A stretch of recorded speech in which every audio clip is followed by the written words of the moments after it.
Diana, get up here, now! Greg Hayes holds the microphone like he owns it. 200 faces turn. Christmas lights cast red shadows across the Buckhead ballroom. His wife stands near the dessert table, red dress, alone. We both know you married up. Marketing director. He laughs. Fancy title for someone who rode diversity quotas into middle management.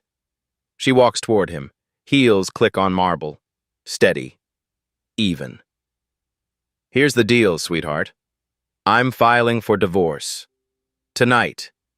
You're going to sign right here so everyone can witness you didn't earn a damn thing from this marriage. He unfolds papers. No alimony, no assets. You leave with exactly what you brought. Nothing. Silence. Thick. Choking. I've supported your little career long enough. Time to cut dead weight. She takes the pen. Okay. 3 loops. 1 line. Phones rise. Instagram stories go live. What he doesn't know, the quiet woman in red comes from power he can't imagine. Diana Brooks drives to the Christmas party alone. Again.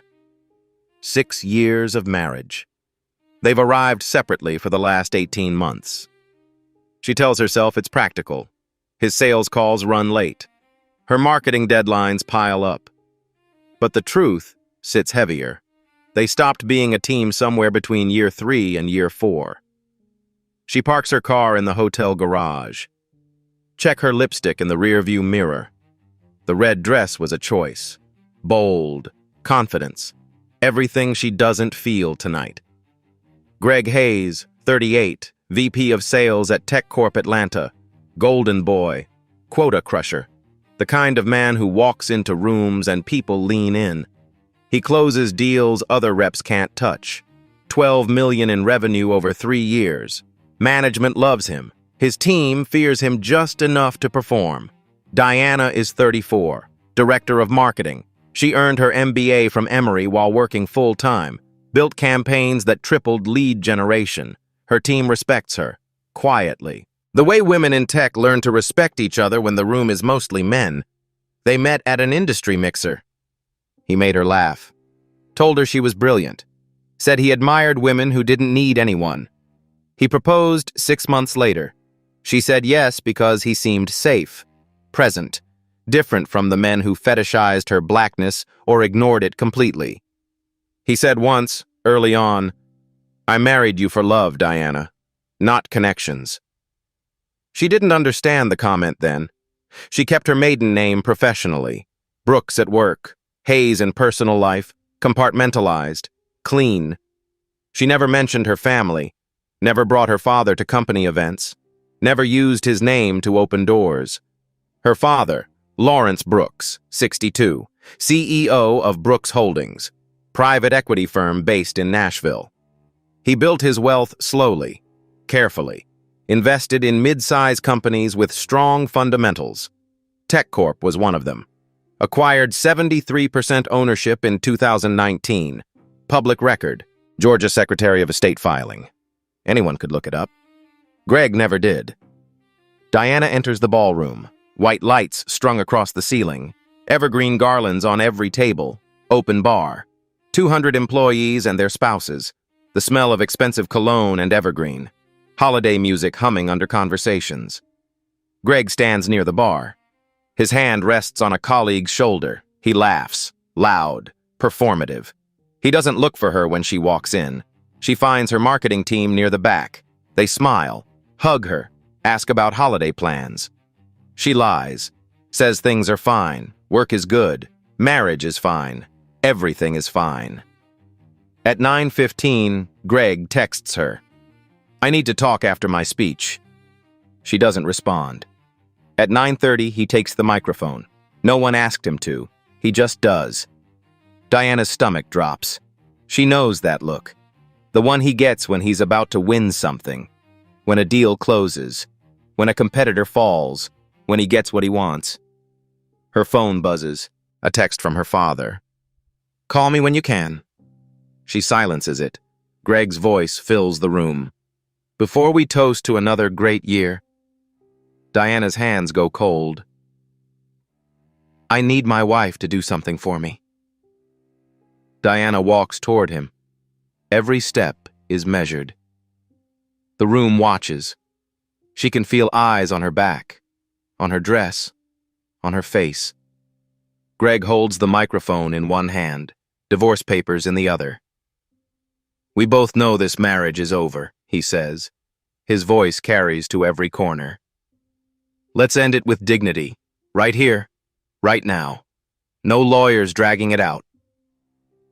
Someone near the front coughs. A glass clinks against a table.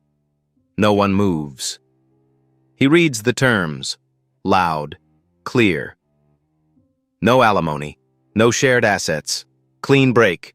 You keep your career, I keep mine. He pauses, looks at her. You didn't marry me for money anyway. Right, Diana? Her throat tightens. She doesn't answer. Sign it, he says. Holds out a pen. Then we can both move on like adults. The silence is heavy, suffocating. She can hear her own heartbeat, hear ice shifting in someone's drink, hear the faint buzz of the overhead lights. Her hand reaches for the pen. It doesn't shake. She trained herself years ago not to let her hands shake in rooms full of people who expect her to fail.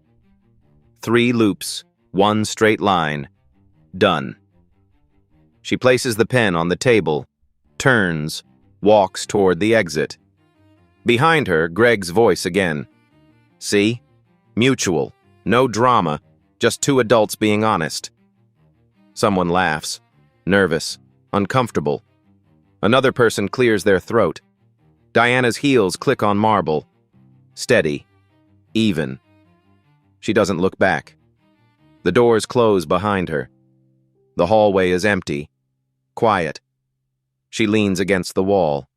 Breathes. Her phone buzzes. Texts flooding in. OMG, are you okay? What just happened? Diana? Call me. She scrolls past them. Open Instagram. Searches the Tech Corp company hashtag. 3 stories. Already live. The first one, Jenny from marketing. Video shaky. Caption. Did this just happen? Heart emoji. Shocked face emoji. View count climbing. 2,000, 4,000, 8,000. The second, Mike from sales. Better angle. Greg's voice is clear. No alimony, no shared assets. Caption. Wildest Christmas party ever. Laughing emoji. The third, someone she doesn't recognize. Close-up of Diana's face as she signs. Caption. When you know it's over. Sad face emoji. She closes the app, opens her messages, scrolls to Dad. Her thumb hovers over his name. Lawrence Brooks. The man who taught her to keep her cards close, to never show weakness, to build her own path without his shadow. She hasn't asked him for help in 16 years. Not since she was 18 and changed her last name back to Brooks after her parents' divorce. Not when she applied to college. Not when she started her career. Not when Greg proposed. She always wanted to prove she could do it alone. But this is different. She presses call. He answers on the first ring. Diana. His voice is calm, steady, the way it always is. Dad, she says. Her voice cracks, just slightly. I need to tell you something. I already know, he says. Someone sent me the video 20 minutes ago. Her stomach twists. Who? Doesn't matter. Pause. Do you want me to handle this? She closes her eyes, leans her head back against the wall. The hallway smells like cleaning solution and faint perfume. I don't know, she whispers. Diana. His tone shifts, softer. You've never asked me for anything. Not once. If you want to walk away, I'll support you. If you want justice, I'll make sure you get it. She opens her eyes, stares at the ceiling. White tiles, recessed lights. What would justice look like? She asks. Lawrence is quiet for 3 seconds. Then, the truth, on record, with consequences. Diana exhales, long, slow. Okay, she says. Do what you need to do. Are you sure? She thinks about Greg's face, his smile, the way he handed her the pen like he was doing her a favor. Yes, she says. I'm sure. Good, Lawrence says. Go home. Don't respond to anyone. I'll call you tomorrow. The line goes dead. Diana pushes off the wall, walks to her car, starts the engine, drives home. She doesn't cry. Not yet. By 6 a.m., the video has 100,000 views. By 3 p.m., 4.2 million. Diana wakes to her phone vibrating non-stop. Notifications flood her lock screen. Instagram, Twitter, text messages, missed calls. She silences everything. Make coffee, stares out her apartment window. The comments section is a war zone. She probably cheated. He's just done with her. This is humiliating. Why would he do this in public? Modern women want equality until divorce time. Then suddenly they need support. Something's off. Why is she so calm? She's hiding something. He said no drama, but he literally created all the drama. Make it make sense. Y'all are missing the point. He called her out in front of 200 people. That's abuse. The replies split. Half defending Greg, half defending her. Most just watching, eating popcorn, waiting for the next act. December 22nd. Greg appears on a podcast. Real Men Rising. Episode 847. Host Todd Richards. 200,000 subscribers. The kind of show that talks about male excellence and refusing to be emasculated. Diana doesn't listen. Her friend Rachel sends her the transcript. Todd Richards. So you ended your marriage at a Christmas party. Bold move. Walk us through that. Greg Hayes. Look, I'll be honest with you. I supported Diana's career for 6 years. The marketing director sounds impressive, but let's be real. She's a diversity hire. Rode affirmative action into middle management. I watched her coast while I brought in $12 million in revenue. Todd. You carried the financial load. Greg. Completely. And I was fine with it. I loved her. But she started acting like she earned her position, like she didn't need me. So I said, fine. Let's make it official. You don't need me? Prove it. Todd. And doing it publicly? Greg. Transparency, man. I wanted witnesses. Wanted everyone to see she agreed. No lawyers twisting it later. She signed willingly, in front of 200 people. That's consent. Todd. Powerful. A lot of guys in your position would have let her drag them through court. Greg. Not me, I don't play games. The episode gets shared 60,000 times. Comments flood in. Finally, a man with a spine. King behavior. She thought she could use him and bounce. He said not today. Diana reads 3 comments, closes the app, doesn't open it again. December 23rd, 10 a.m. Her work email dings. From Amanda Torres, HR Director. Subject: Workplace discretion request. Diana, I hope you're doing well given the circumstances. We've become aware of the video circulating online. While we respect your privacy, we need to ask that you maintain a low profile and avoid discussing personal matters with colleagues to preserve team morale during the holiday season. Please confirm receipt of this email. Best, Amanda. Diana reads it twice. Her hands tighten around her coffee mug. She opens her sent folder, searches for emails between Amanda and Greg. Nothing. No email asking him to maintain a low profile. No request for discretion. He's on sales calls. Business as usual. LinkedIn active. Posting about crushing Q4 goals. She calls her friend Maya.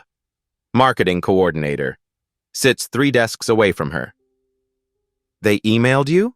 Maya asks. Not him? Just me, Diana says. That's insane. He's the one who caused this. HR doesn't see it that way. Maya is quiet for a moment. Then, Diana, people here are talking. Some are on your side. But management is protecting him. He brings in too much revenue. They won't touch him. Diana knows. She's worked in tech long enough. The rules are different for top performers, especially men, especially white men who close deals.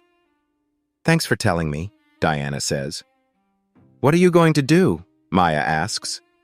Diana looks at the HR email, at the word discretion, at the word morale. I'm going to resign, she says. What? No. Diana, don't let them push you out. They're not pushing me out. I'm choosing to leave. She hangs up, opens a blank email. To Amanda Torres. CC. Her entire marketing team. Subject, resignation. Amanda, I resign from my position as Director of Marketing, effective immediately. Thank you for the opportunities over the past 6 years. Diana Brooks. She hits send before she can second-guess herself. Her phone rings 30 seconds later. Her father. I saw the podcast, Lawrence says, and I saw the HR email. They forwarded it to legal. How did you... Doesn't matter. Did you resign? Yes. Good, he says. You don't need them. Now we move. What does that mean? It means I'm exercising my rights as a majority shareholder. Brooks Holdings is initiating a full compliance audit of TechCorp. Expense reports, HR files, employee exit interviews, everything. Diana's breath catches. Dad, that's necessary, he says. If they protect him, they'll protect others. This isn't about you anymore. This is about patterns. When? Audit notice goes out December 26th. Carter and Associates, Forensic Accounting. They'll have 7 days to produce documents. Diana closes her eyes. He's going to know it's because of me. Let him think that, Lawrence says. Let him think you're bitter. Let him think you're using me. The truth will speak for itself. That evening, Diana's phone buzzes. Text from Greg. Heard you quit. Probably for the best. You weren't cut out for that level anyway. Good luck with whatever's next. She doesn't respond. She pours herself wine, sits on her couch, turns off her phone. Tomorrow, the audit begins. Diana Brooks. Maiden name, Diana Brooks. Married name, Diana Hayes. At work, Diana Brooks. Greg never asked why she kept her maiden name professionally. If he had, he might have Googled it. December 24th, Christmas Eve. Diana sits in her apartment. No tree, no decorations, just silence. Her phone rings. Lawrence. The audit notice went out this morning, he says. TechCorp executives received it 2 hours ago. What does it say? Brooks Holdings is exercising audit rights per the shareholder agreement. Scope: expense reports, HR complaint files, employee exit interviews, past 5 years. External auditor, Carter and Associates. They specialize in forensic accounting, corporate fraud, employment law violations. Diana's stomach tightens. They'll know you're doing this because of me. They'll suspect, Lawrence says. But the audit is legal. Standard shareholder oversight. They can't refuse. Who else knows? About us? No one at TechCorp. I've kept my distance deliberately.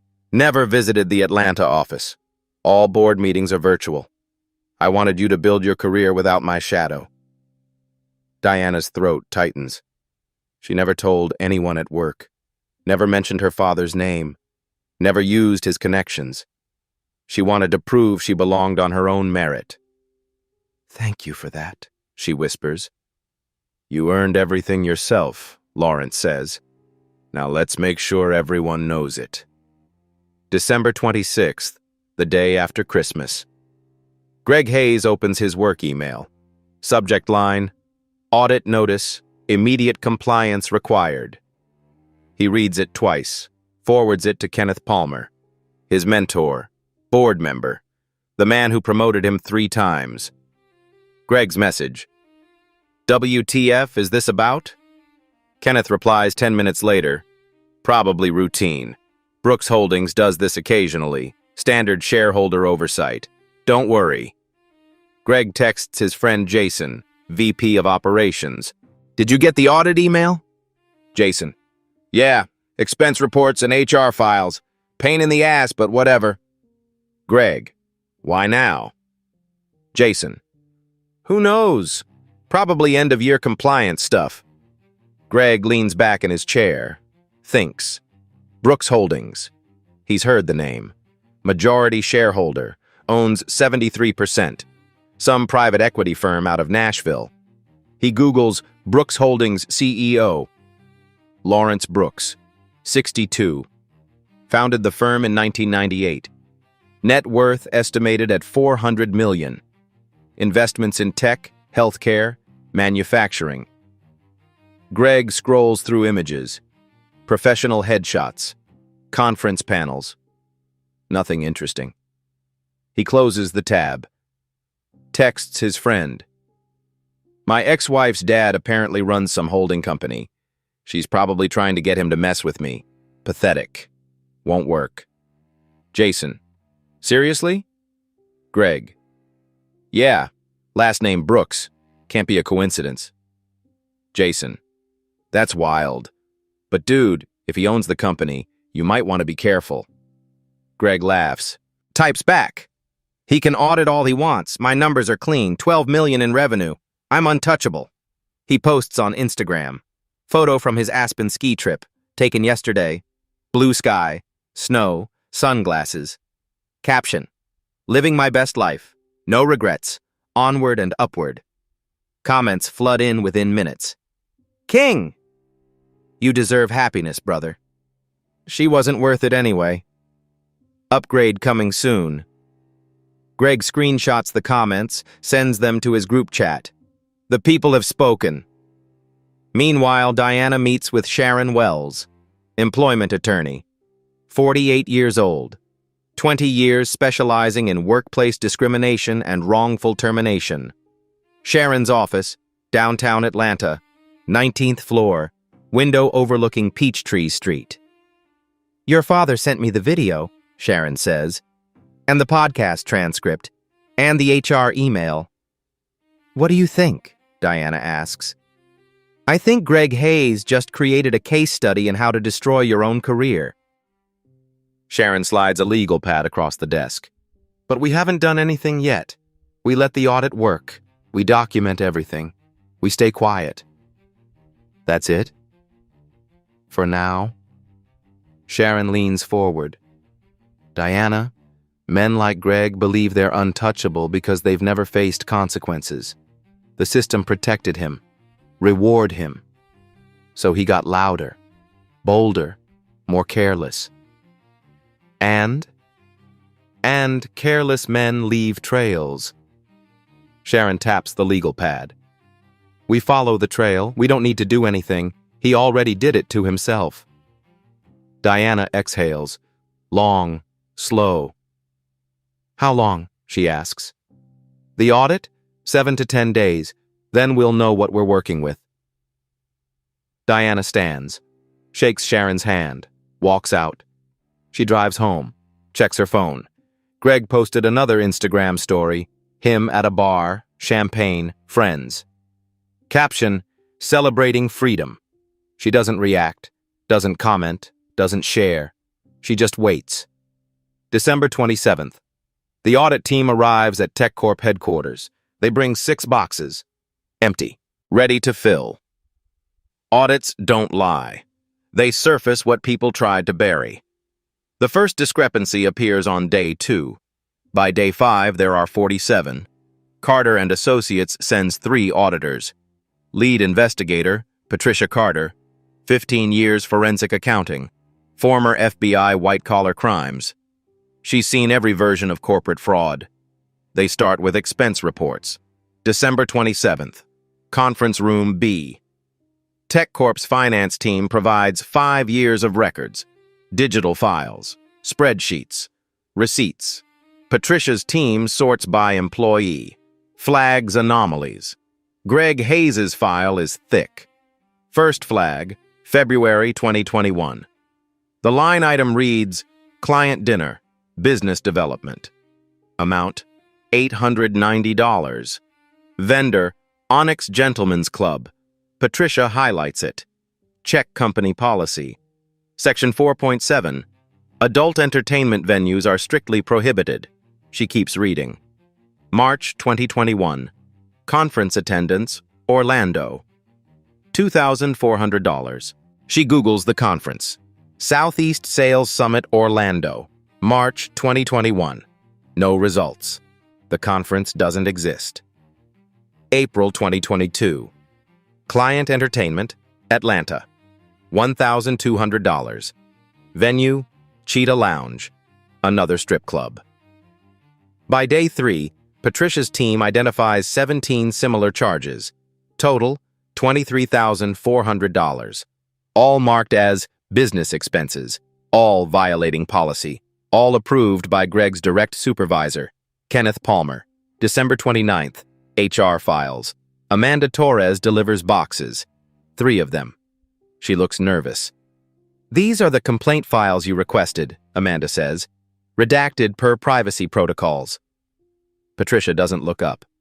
We need unredacted versions. Brooks Holdings has authority per shareholder agreement. You have 2 hours. Amanda's face pales. She leaves. 2 hours later, she returns. Unredacted files. Her hands shake. Patricia opens the first box. Greg Hayes' folder. 11 complaints. 5 years. Complaint number 1, September 2019. Rachel Cooper, marketing coordinator, black woman.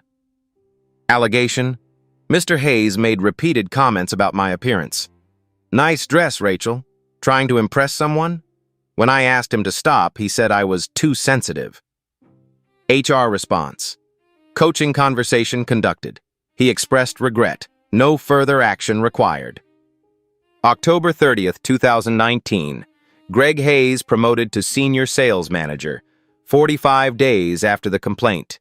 Complaint number 2, March 2020. Angela Martinez, sales associate, Latina allegation.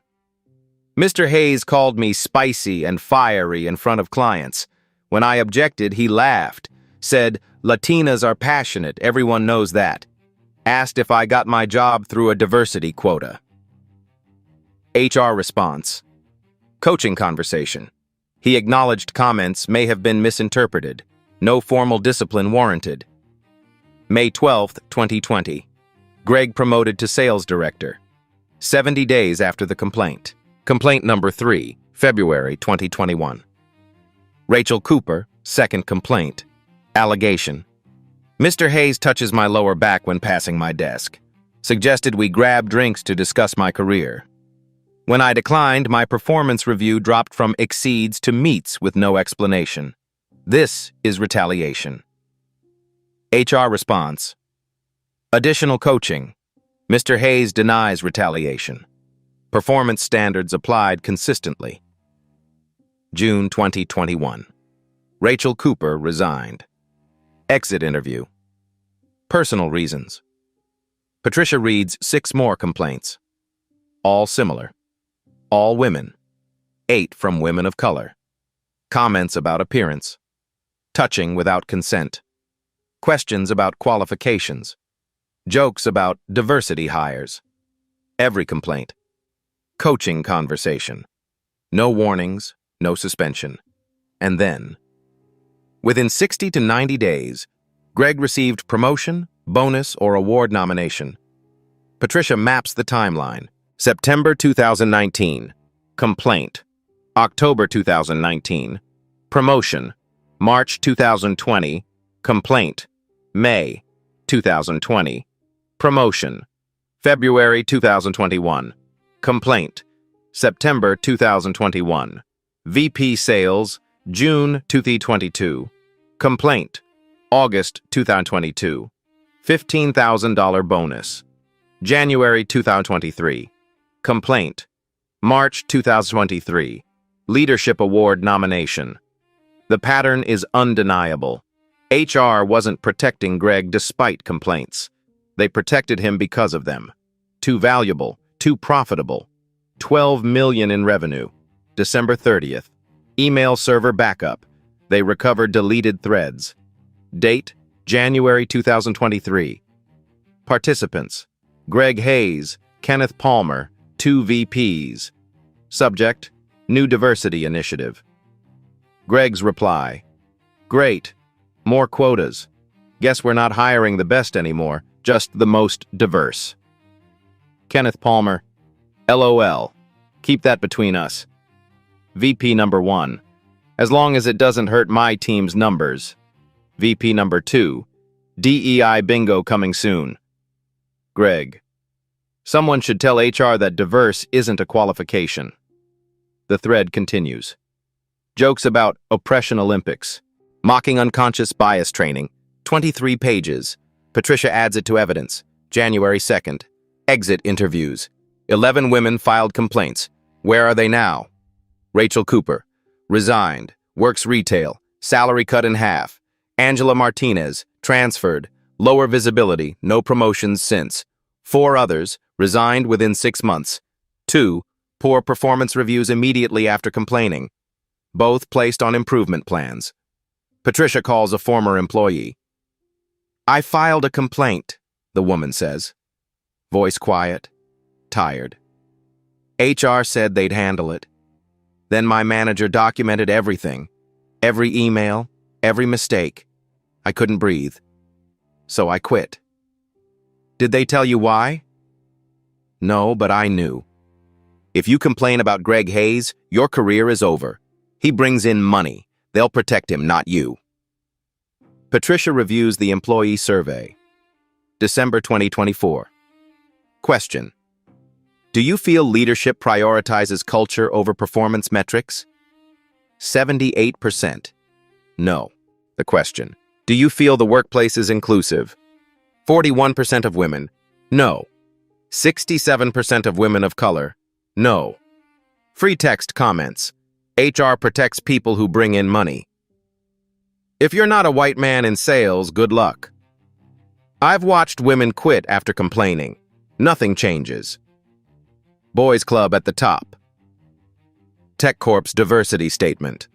We are committed to fostering an equitable environment where all voices are heard.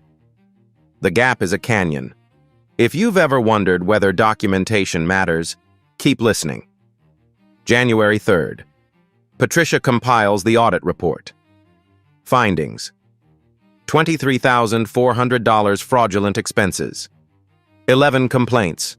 0 formal discipline. Pattern of racial and gender harassment targeting women of color. Systematic retaliation via performance reviews and forced resignations. Email evidence of discriminatory attitudes. Promotion timeline rewarding Greg after buried complaints. Survey data confirming toxic culture. Liability, high. Potential class action. EEOC violations. Recommendation, immediate termination of Gregory Hayes for cause. Review Amanda Torres. Investigate Kenneth Palmer. Patricia sends the report to Brooks Holdings. Lawrence reads it in 20 minutes. He forwards it to the TechCorp board. Subject line, emergency meeting required. January 15th. Cornered animals bite. Greg Hayes is no exception. January 3rd. He retains Patterson and Associates. Their specialty, high-stakes employment defense, aggressive tactics, win at any cost. Lead attorney, Stuart Patterson, 56 years old, built his career defending executives accused of misconduct. He doesn't care about the truth. He cares about winning.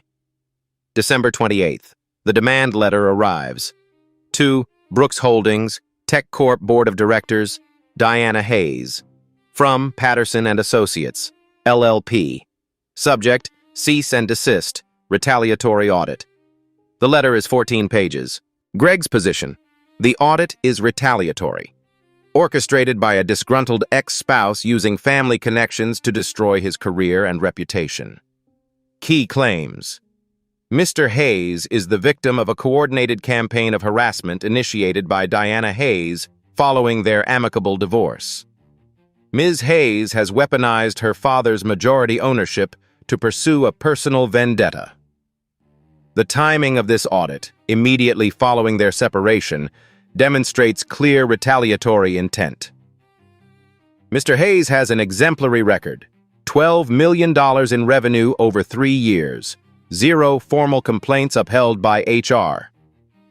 The letter demands immediate cessation of the audit, threatens defamation lawsuit if findings are made public, requests $500,000 settlement for emotional distress and reputational harm. Sharon Wells reads it to Diana over the phone. "This is posturing," Sharon says. "Standard aggressive defense. They're hoping you'll back down." Diana sits in her apartment, silent. "Diana?" "I'm here," she says. "What do we do?" "Nothing. We let the audit finish. His lawyer can threaten all he wants. The evidence speaks for itself." But Greg doesn't stop there. January 4th. An article appears online. Business Insider Atlanta. Local outlet. 70,000 followers. Headline: Tech executive claims audit is ex-wife's retaliation. The article is 800 words, anonymous sources, likely Greg's friends. Key quotes: Sources close to Hayes describe him as an ambitious sales leader caught in a messy divorce. Colleagues say Diana Hayes struggled in her role and resented her husband's success. One source claims Diana never mentioned her father's wealth during the marriage, then suddenly pulled strings when things ended. The article gets shared 180,000 times in 24 hours. The comments section explodes. "He's being crucified for moving on. She can't handle that he's successful. Rich girl using daddy's power. Tale as old as time. Maybe he should have signed a prenup. Y'all are missing the point. If the audit finds nothing, then what? She just destroyed him for fun?" Diana's friends send her the link. She doesn't read it, but she knows it exists. January 5th, emergency board meeting, virtual, Zoom, 12 people on screen. Attendees: Kenneth Palmer, board member, Greg's mentor, 60 years old, 20 years on the board. Amanda Torres, HR director, defensive, nervous. Lawrence Brooks, silent observer, camera on, microphone muted, Tech Corp CEO. Middle manager promoted beyond his capability, uncomfortable with conflict. Patricia Carter, auditor, presenting findings. 8 other board members, various levels of awareness. Kenneth speaks first. "Before we begin, I want to state for the record that this audit feels motivated by personal grievance. Greg Hayes has been instrumental to this company's growth, $12 million in revenue. Consistent performer. The timing here is suspicious." Patricia's face doesn't change. The audit was initiated per standard shareholder oversight protocols. Brooks Holdings has exercised this right twice before, 2017 and 2020, both times without incident. "But those weren't targeting a specific employee," Kenneth says. "Neither is this one," Patricia replies. "The scope covers all executive expense reports and HR compliance files. Mr. Hayes' name appeared in the findings. We didn't search for him specifically." Kenneth leans back, unconvinced. Patricia presents the evidence. Line by line: expense fraud, HR complaints, email threads, promotion timeline, exit interviews. She speaks for 40 minutes. Her tone never changes. Factual, forensic, clinical. When she finishes, silence. Then Kenneth. "These complaints were handled appropriately at the time. HR used coaching interventions. That's a valid response. Are we really going to destroy a man's career over some off-color jokes?" One of the female board members speaks. 11 complaints, 8 from women of color. That's not some jokes. That's a pattern. Kenneth. He brings in revenue. He closes deals. That matters.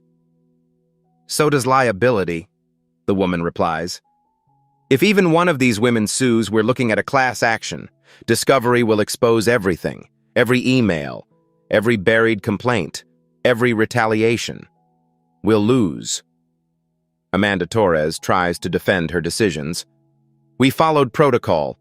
Coaching conversations are standard practice. We balanced accountability with business needs. Patricia responds without emotion. Your protocol violated your own policies and federal guidelines. You documented complaints, then took no meaningful action. You allowed a hostile work environment to persist. That's not balanced. That's negligence. The TechCorp CEO clears his throat. What's the recommendation? Patricia. Termination for cause, or immediate, no severance. Kenneth. That's extreme. Patricia. That's appropriate. The meeting ends without resolution. Further review needed. Greg texts Kenneth afterward. Thanks for having my back. This will blow over. Kenneth doesn't respond immediately. He's starting to worry. January 6th. Diana sits in her apartment, stares at her phone. The demand letter. The article. The board meeting summary Sharon sent her. She thinks about stopping. About calling her father. About saying, let's drop this. Her phone buzzes. Text from an unknown number. Hi, Diana. My name is Rachel Cooper. I worked at TechCorp 2020 to 2021. I filed a complaint against Greg Hayes. I need to tell you what he did to me. Diana stares at the message. Her hands start shaking. She types back, I'm listening. Justice isn't always empowering. Sometimes it's just heavy. January 7th. Diana meets Rachel Cooper at a coffee shop in Decatur. Small place, quiet, away from downtown, away from TechCorp, away from anyone who might recognize them. Rachel arrives first, 29 years old, black woman, hair pulled back, no makeup. She looks tired, the kind of tiredness that doesn't go away with sleep. Diana sits across from her, orders coffee. Neither of them will drink. Thank you for meeting me, Rachel says. Her hands wrap around her cup. They're shaking slightly. Thank you for reaching out, Diana says. Rachel takes a breath. I saw the video, the Christmas party. I saw what he did to you. Pause. He did it to me too. Different versions, same cruelty. Diana listens. Rachel's story comes slowly, in pieces. She worked at TechCorp for 2 years, marketing coordinator. Good at her job. Loved her team. Then Greg started noticing her. Comments about her appearance. Nice dress, Rachel. Trying to impress someone? Questions about her hair. You should wear it down. It's more professional. She ignored it at first. Then it escalated. He touched her lower back when passing her desk. Suggested drinks after work to discuss career growth. She declined. He laughed. Said she was playing hard to get. She filed a complaint. September 2019, HR called her in. Asked her to describe everything. She did. They took notes. Said they'd handle it. 2 weeks later, coaching conversation with Greg. He apologized. Said it was a misunderstanding. 1 month later, he was promoted. Rachel kept working. Kept her head down. Avoid him when possible. February 2021. He cornered her in the break room. Asked why she was still being cold to him. She said she was uncomfortable. He said she was holding a grudge. Her performance review came back. Downgraded. Meets expectations instead of exceeds. No explanation. No warning. She filed another complaint. HR said they'd investigated the first one, found no wrongdoing. Suggested she focus on professional development. She quit 3 months later. I couldn't afford to leave, Rachel says. Her voice cracks. But I couldn't afford to stay either. My mental health was... She stops, wipes her eyes. I work retail now. I make half what I made there. I had to move back in with my parents. Diana's throat tightens. I thought I was the only one, Rachel says. I thought maybe I was too sensitive. Maybe I misread things. Maybe it was my fault. It wasn't, Diana says. I know that now. Rachel looks at her. When I saw the video, I realized he does this to women who can't fight back, women of color especially, women he thinks have no power. Diana nods. She can't speak. Over the next 2 days, 5 more women reach out. Former employees, current employees using anonymous emails. Their stories follow the same pattern. Angela Martinez, Latina, senior analyst. Greg called her spicy in front of clients, made jokes about her being fiery. When she complained, HR told her to lighten up. She transferred to a different department. Lower visibility, no promotions since. Keisha Thompson, black woman, sales associate. Greg asked if she got her job through a diversity quota. In front of the whole team. She complained. Her manager started documenting every mistake she made. She works from home now, avoids the office entirely. 3 others. Similar stories, different details, same ending. Complaints filed, HR buried them, careers stalled or ended. Diana sits in her apartment after the last phone call, stares at her notes. 8 women, 8 stories, 8 lives altered. She thinks about Greg's face at the Christmas party, his smile, his confidence, the way he handed her the pen like he was doing her a favor. She thinks about the podcast. I supported her career. The lie was delivered so smoothly. She thinks about stopping, about walking away, about letting him keep his job and his reputation. Then she thinks about Rachel, working retail, living with her parents, still carrying the weight of what he did. She calls her father. Dad, she says, I need to know something. If we do this, his career is over. Is that fair? Lawrence is quiet for 3 seconds. Diana, I've seen the evidence. This isn't about him anymore. This is about the system that protected him. If we stop now, the next woman suffers. Is that what you want? Diana closes her eyes. No, she whispers. Then we finish this. What happens next will restore your faith in quiet persistence. Courage is contagious. When one woman speaks, others find their voices. January 10th. Sharon Wells's office, 19th floor, downtown Atlanta. 6 women sit around the conference table. Rachel Cooper, Angela Martinez, Keisha Thompson. 3 others who asked to remain anonymous initially. Sharon addresses them. Thank you all for coming.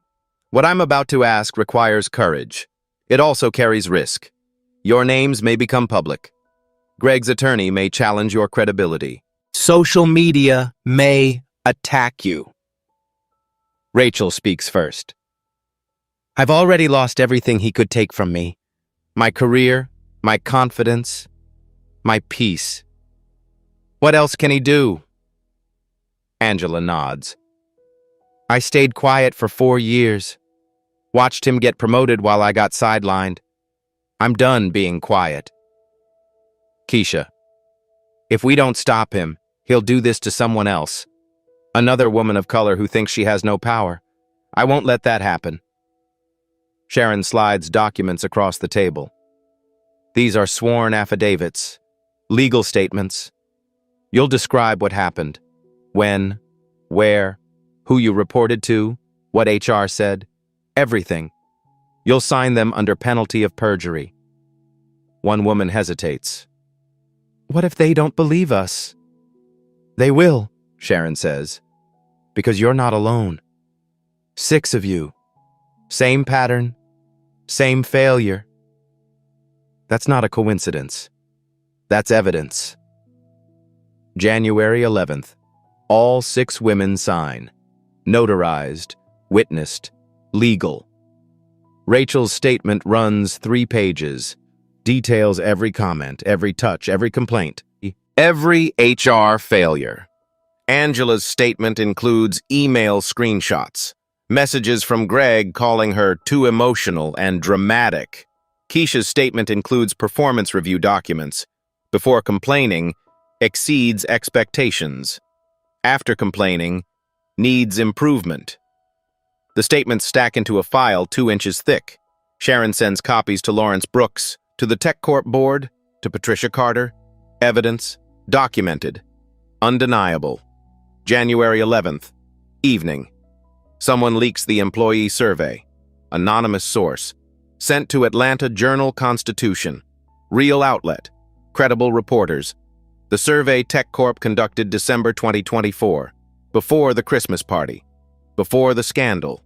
Key findings published. 78% of employees feel leadership protects high performers over company culture.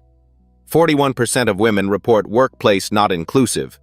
63% are aware of complaints being dismissed without action. The free text comments anonymized but devastating. Boys Club at the top. HR is useless if you're not profitable. I've watched women quit after complaining. Nothing changes. The article runs January 12th. Headline: Tech firm's internal survey reveals culture crisis. The article doesn't name Greg, legal reasons, but the timing is clear. Comments flood in. This is every tech company. Glad someone's finally exposing it. Hope the women who complained are okay. This system is broken. If you protect abusers because they make money, you're not a company. You're a cult. January 12th, afternoon. A LinkedIn post goes viral. Author, senior female manager at a different Atlanta tech firm. Not TechCorp, but close enough to matter. The post. I've watched a story unfold this month. A woman humiliated publicly, a pattern of behavior ignored, a system protecting the wrong people. To every woman who's been told, that's just his humor or he doesn't mean harm, I see you. Your experiences matter.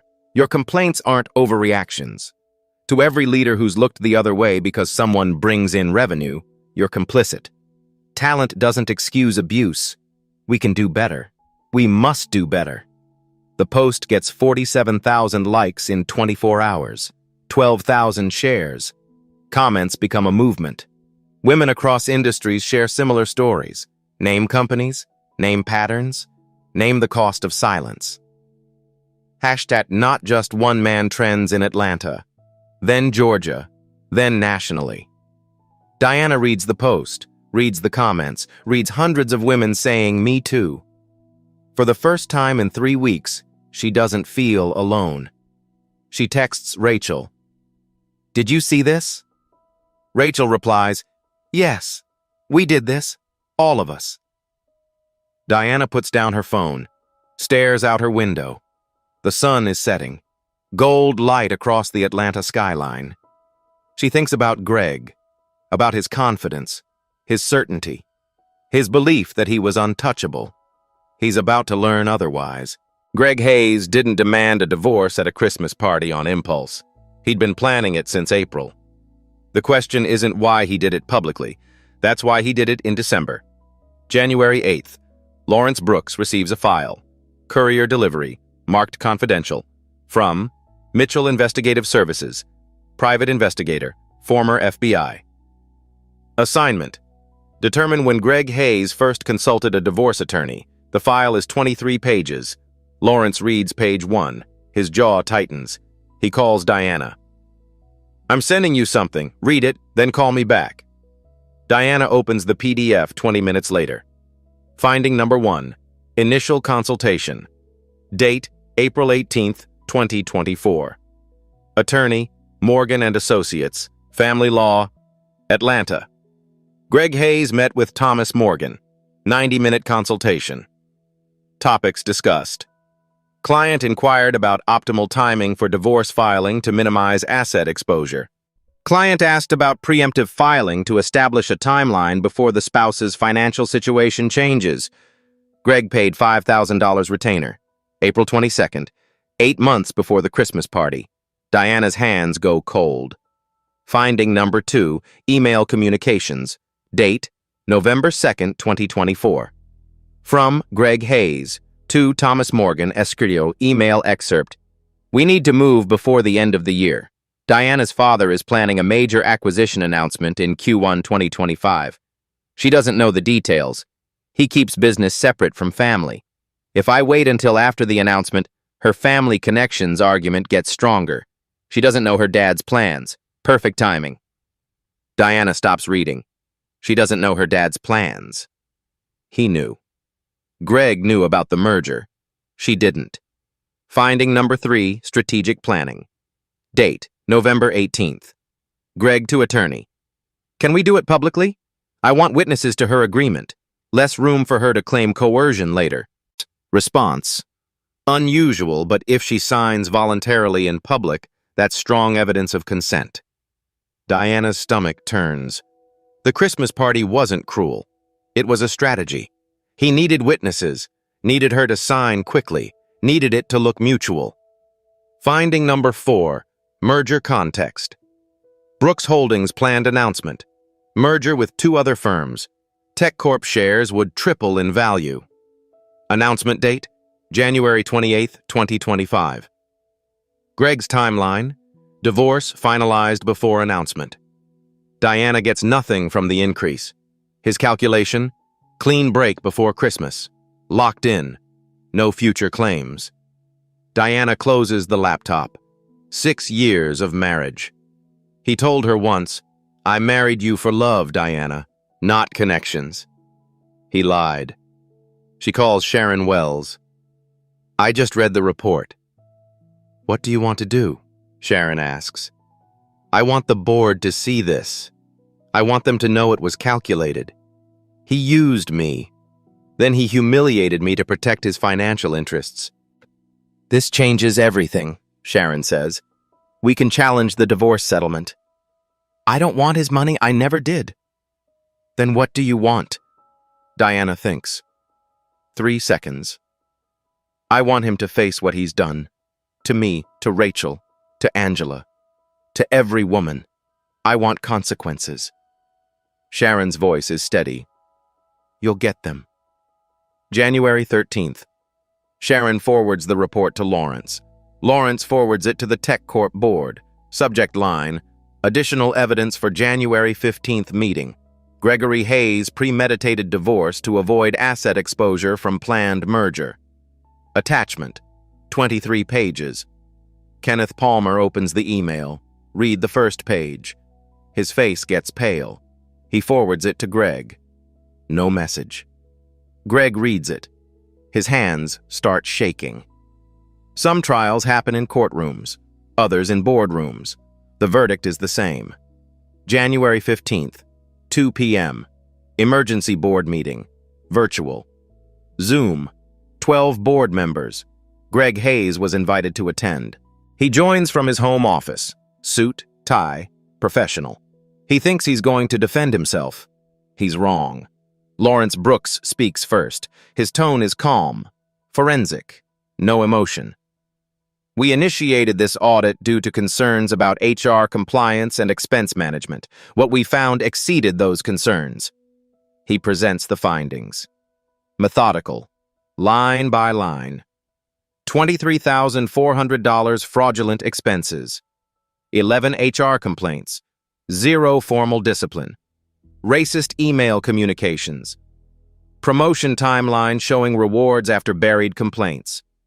6 sworn witness statements. Each receipt displayed on screen share. Each document is time-stamped. Sourced. Verified. Lawrence's narration. Facts only. No editorial. Between 2019 and 2024, 11 formal complaints were filed against Mr. Hayes. Company policy requires formal discipline after 3 complaints involving similar behavior. Mr. Hayes received coaching conversations. No written warnings, no suspension, no demotion. Pause. Within 60 to 90 days of each complaint being filed, Mr. Hayes received a promotion, bonus, or leadership award nomination. The board members lean forward. Some take notes. Some just stare. Lawrence continues. We also have evidence that Mr. Hayes planned his divorce 8 months in advance, consulted an attorney in April, timed the public filing to occur before a planned merger announcement to avoid asset exposure. He shares the email. Greg's words on screen. She doesn't know her dad's plans. Perfect timing. Silence. Heavy. Suffocating. Greg's face on camera goes pale. Kenneth Palmer tries to intervene. I've known Greg for 6 years. He's a talented leader. Some of this seems like personality conflicts being weaponized. Lawrence responds, still calm. Mr. Palmer, did you participate in the email thread dated January 2023? Subject line, New Diversity Initiative? Kenneth's camera feed freezes. His microphone stays muted. Lawrence continues. Your reply was, LOL. Keep that between us. Would you like to explain that to the board? No response. Greg unmutes. Those emails were jokes, taken out of context. And the divorce, yes, I consulted an attorney. That's not illegal. I was protecting my interests. Lawrence. By humiliating your wife in front of 200 people? She agreed, Greg says, his voice rising. She signed. Voluntarily. Under false pretenses, Lawrence says. You manipulated the timeline. You knew about the merger. She didn't. You obtained her signature through strategic deception. Greg. This is a witch hunt. I've brought in $12 million in revenue. These complaints were handled. HR cleared me every time. Lawrence. HR buried them. There's a difference. One female board member speaks. Mr. Hayes, 8 women of color filed complaints against you. Can you explain why the pattern is so specific? Greg hesitates. I don't see race. I treat everyone the same. Clearly not, she says. The board chair calls for a vote. Motion to terminate Gregory Hayes for cause, effective immediately, no severance. Per company policy section 8.3, gross misconduct. 8 hands raise. 1 opposed, Kenneth Palmer. Greg's face on screen. Shock. Disbelief. This is illegal, he says. I'll sue. Lawrence unmutes. Final words. Mr. Hayes, you can certainly try, but you should know the woman you humiliated at the Christmas party is my daughter, and unlike you, she never used family connections to advance her career. She didn't need to. Greg's camera feed goes black. Meeting ends. Justice doesn't always look like victory. Sometimes it looks like peace. April 2025. 3 months later. Diana Brooks starts a new position. Chief Marketing Officer. Different companies. Better culture. Larger team. 40% salary increase. She kept her maiden name. Brooks. Always Brooks. Her new CEO knows her story.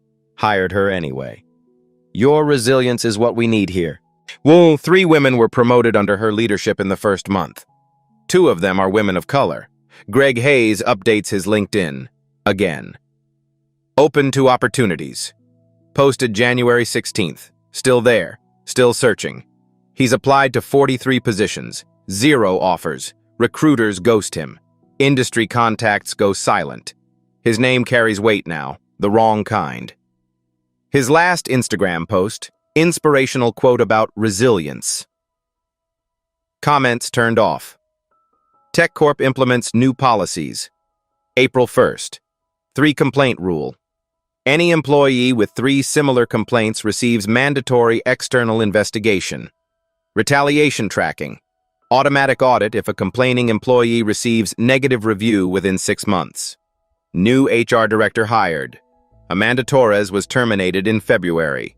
Employee survey, April 2025. 64% say culture is improving, up from 22%. Kenneth Palmer resigned from the board. January 17th. Quiet exit. No statement. Diana sits in her apartment, Saturday evening.